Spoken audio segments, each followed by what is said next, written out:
Hello and welcome to Scale Car Garage. Well, Scale Car Garage currently is basically central casting.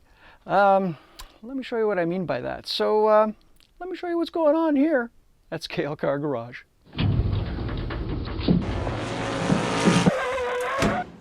So here we are at our workbench, and I can honestly say we are in the pink. Pink everywhere, because these are all molds that we are using to cast parts, and we're doing two cars at once. We're doing the Chaparral 2G and the Porsche 935 with round fenders, and these two blocks of pink silicone are the main body molds, and allows me to put my glasses on here. You can see how they come apart, and this is the two-part mold for our 2G, which I have to say turned out really quite well. Put that together, and this is the two-part mold here for our 935, and you can also see that it's got resin flash or residue around it as well, because we've well, I've been popping positives out of these molds, and touch silicone. They've actually turned out to be well, what I like to call happy molds. For the most part, I don't think I've had one really bad output, which is great. And you know, I have to thank the casting gods for that. But as you can see, this is kind of like just controlled chaos, but it is controlled. And we have all of the other parts that are required to put the kit together. So I thought that rather than talk about how sort of this controlled chaos, as I said before, or organized disorganization, well, there is a method to the madness, and there is a bit of organization that I do to ensure that I make all the parts necessary for one complete car. Because, you know, you look at this block of silicone, and it's sometimes tough to remember what the part actually is until you open it up and you go, oh, right. Well, this particular part, hopefully you can make that out, is actually for the top wing element of the 935, and you can see I have some key locks there, so when I put the resin in and put it together, it holds together, and then you put it in the pressure pot. The pressure I use for body parts is between 20 and 30 psi. That seems to do the trick, even though you can hopefully tell that this is a pretty robust mold for the type of part that it is. I mean, there's a lot of silicone there, but for good reason. This way we can get lots and lots of pulls from this mold for that part. And you know, the smaller the part, the more difficult it is to cast. For example, the steering wheel here, which is used for the Chaparral 2G, and I had this in my parts bin and made a mold. There we go, and it's similar to the racing or competition wheel that I put in the 356 Speedster. So now we have two of those molds, which is great. Found a body that I'd already cast, actually, that works for both cars. The challenge, of course, is that we have two cars and we have, well, one mold, so you're really can get a little behind sometimes if you only have one mold. But this is where all of the pouring of resin in cups and into the molds and then into the pressure pot happens. And then once the parts are cast, so they've cured, take them out, I actually go over to our other workbench to essentially assemble a kit. And why don't I take you there now? So we've come from central casting to central compiling, and from casting we have these containers that I put those cast parts in. And now, admittedly, it looks like a bit of a catch-all, but there's some organization to this madness, really, believe it or not. For example, we have inserts, we have other ancillary 2G parts, and there's some parts that cross over, so like that's what these are for. But there is a little bit of, I would call it a pre-sort. That's a good way to think of it. There's a pre-sort before you actually really sort and compile the kits. All right, it's always good. But most importantly, and believe it or not, it really helps being this organized. I actually created a checklist, a real bona fide Word checklist. And this way, I don't forget any of the parts as I compile them into kits, either for myself or anyone who would like to order one. So I'll tell you, it really does help, because you just tick off each component as you place it in the box. And it tends to work. It also tends to show me that sometimes I get carried away with a certain part. I have too many of one, not enough of the other, and that does happen.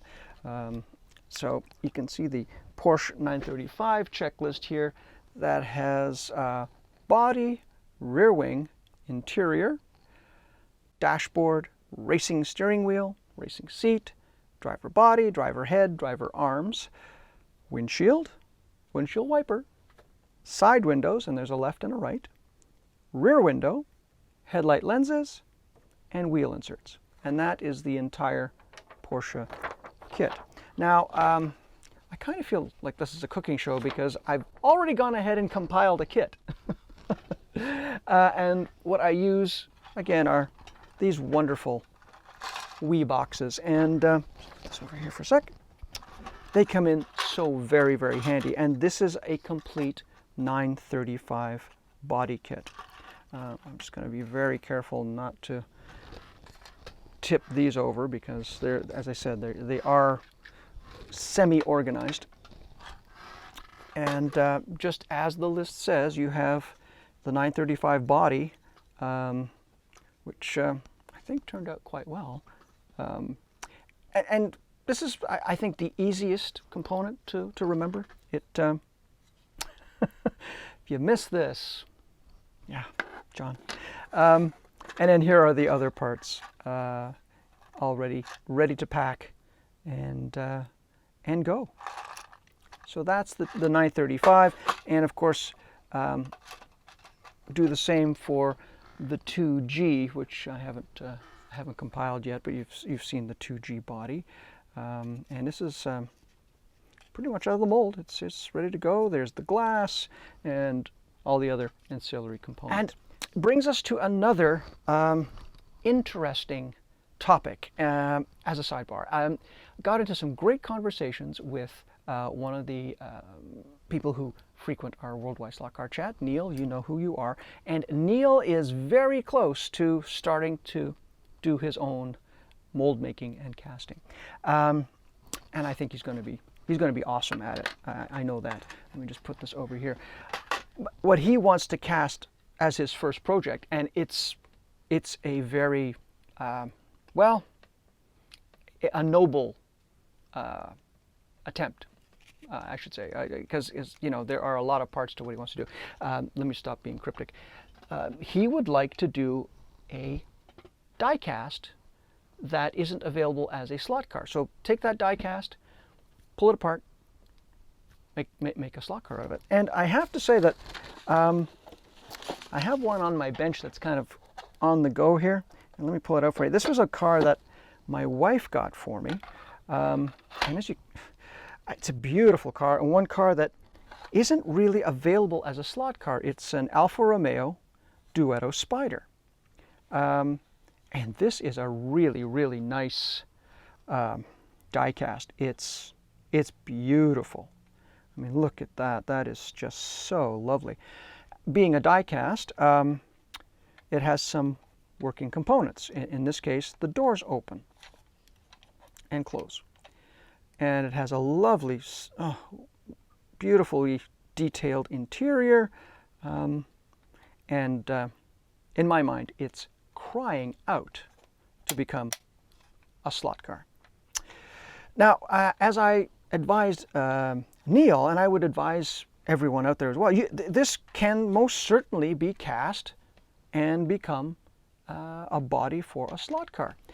Now, full disclosure, my wife knows me so well. She actually got 2 of these, and I've already begun the road to casting with one of them. The first step, of course, is disassembly. So, taking the car apart is really not that difficult. But here's what's really important. If you can really take a look at this die cast in particular, but I imagine most are like this, especially when the car is painted white, it has an enormous amount of paint on the body. And the gaps and the details seem to be a bit,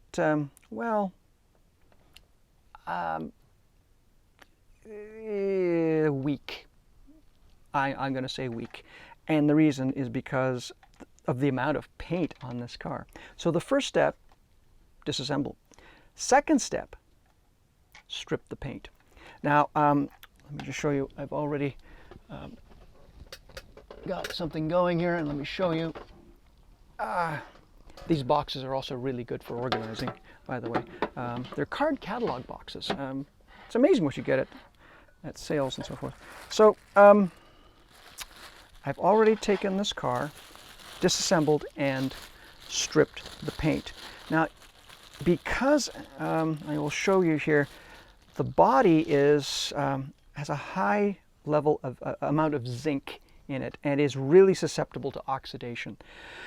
So after stripping, and I found what really stripped the car very, very well was lacquer thinner, which in itself is it's pretty brutal stuff. So please do it in a well-ventilated area. What I want to try and illustrate to you is once the paint has been removed, you can see the beautiful detail here. It's absolutely lovely.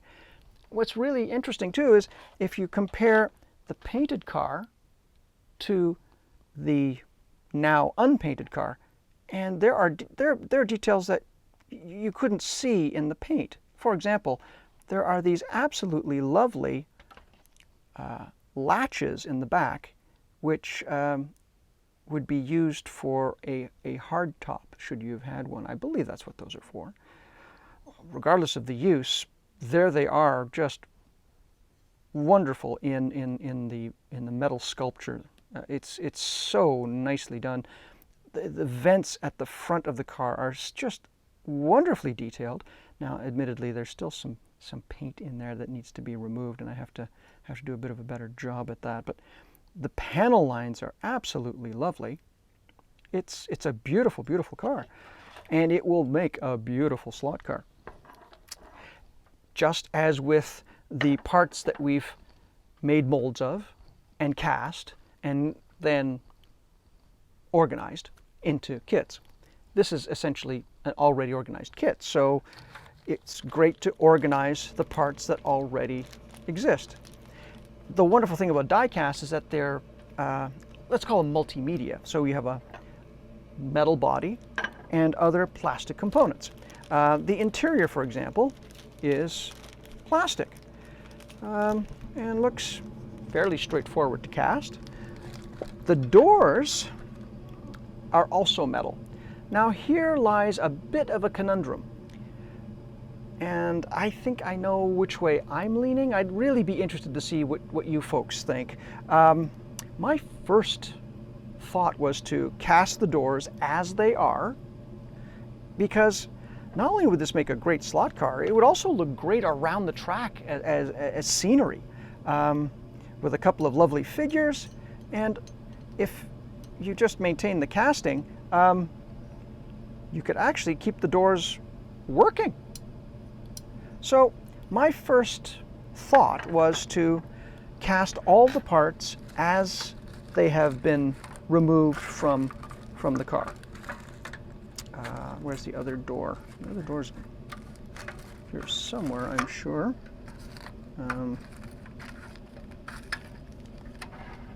There it is. So then we would have both doors. Again, I hope you can make out the lovely detail of the door handle, which is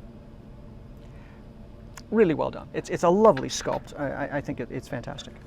And of course there are the interior door skins, and all the clear I put in one bag so that I can then cast them. And there's red for the rear lights. It's just lovely.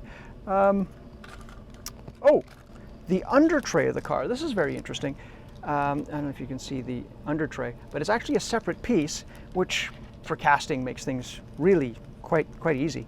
But it's made of plastic, which I thought was really interesting, especially since it was actually cast as a clear piece and then painted white. Very, very lovely. So anyway, let me get back to what I was asking you folks about. So my first thought was to cast everything as is so that we could have a slot car and or a display car. Having said that, once those molds are made, make another mold perhaps with the doors that don't open, so that we now have, just put these together and hope that it stays together so you can see, that we now have a car, whoops, this goes inside, there we go, okay, that we have a solid one-piece body.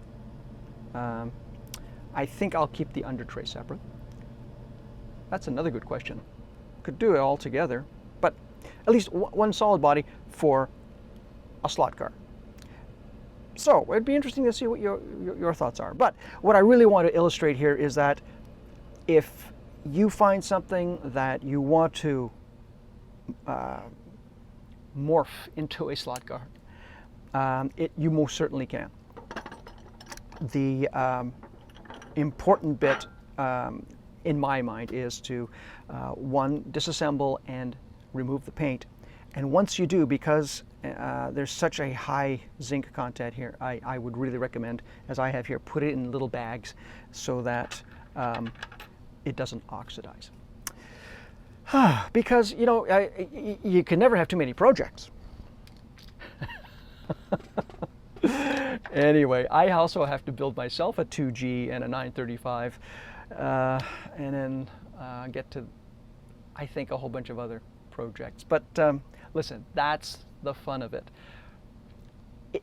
There's nothing wrong with having a lot of things on the go, because for me, it helps me stay interested, because it's not that I get bored with a particular subject or anything, but sometimes you take one project to a certain point and then you need something else to sort of hop on and get going. So anyway, I will stop blithering on, but I'm really hoping that you can see that if you want to make your own car from, well, a die cast or something else, you can do it, and it's not that difficult. But you know, try something simple to cast first, or as Neil is going to, and I know he is, he's going to jump in with both feet, and I know he's going to do great. I hope you enjoyed watching. If you did, please leave a comment, like, and subscribe.